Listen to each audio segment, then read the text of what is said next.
So మా parents కి దగ్గరగా ఉండడం is the greatest blessing of my life. So మా ఆఫీస్ కి కానీ మా ఇంటికి కానీ జస్ట్ 10 minutes అనమాట మా పేరెంట్స్ వాళ్ళ హోమ్. నేను మార్నింగ్ బ్రేక్ఫాస్ట్ చేసి ఆఫీస్కి వెళ్ళిపోతాను అండ్ మధ్యాహ్నం మోస్ట్లీ నేను మమ్మీ వాళ్ళ ఇంట్లోనే తింటాను. పొద్దున్నే మా మమ్మీ కాల్ చేస్తుంది అనమాట ఏం చేయాలి అని చెప్పి.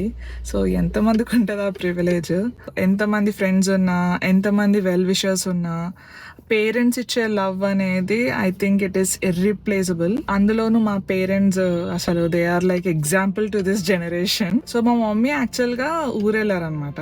నేను మార్నింగ్ లేచి వంట చేద్దాం అనుకున్నాను కానీ లేట్ అయిపోయింది. మా డాడీ కాల్ చేసి నేను వంట చేస్తున్నాను అని చెప్పారు. ఓకే ఫైన్ అని అనుకున్నాను. సో నా మ్యారేజ్ కి ముందు మా ఫాదర్ లాంటి క్వాలిటీస్ ఉన్న హస్బెండ్ రావాలి అనేసి కోరుకున్నాను నేను. సో హీస్ లైక్ దాట్ అనమాట. The best thing I learn from my parents is to be genuine, honest and loyal. ఈ మూడు ఉంటే everything will fall in to place. So me parents దగ్గర నుంచి మీ నేర్చుకున్న బెస్ట్ థింగ్ ఏంటి? సో ఇప్పుడు నేను మా డాడీ దగ్గరికి వెళ్ళి హాయ్ చెప్తాను, చూడండి. Hi daddy. దొండకాయ